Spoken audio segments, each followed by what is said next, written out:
5 blessings of rejection. Number 1, rejections gives clarity to move on. Ang clarity at moving on ay isang positibong hakbang patungo sa success.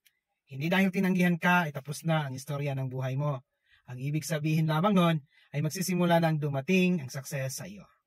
Number 2, ang pag-no sa iyo ay pinahintulutan kang umangat pa at magbubukas ng panibagong pinto para sa iyo at magre-resulta ng isang matamis na oo sa panibagong oportunidad.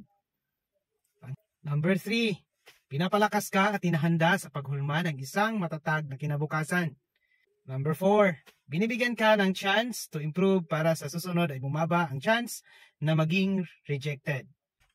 5, inilalayo ka ng taas sa tiyak na kapahamakan dahil malaki ang chance na matatahak mo ay magdudulot ng hindi mabuti sa iyo. Minsan, ang rejection ay isang tool para turuan tayo ng aral na ang buhay ay hindi para makuha lahat ng gusto natin. At tanggapin na hindi ito kahinaan kundi ang magpapalakas sa atin at saka mulang malalaman na inilalabas niya ang tunay mong kakayahan at lakas na siyang mabibigay ng mas magandang oportunidad sa iyo. Rejection doesn't mean failure. Rejection is a redirection. Rejection is not fatal, but a blessing to all.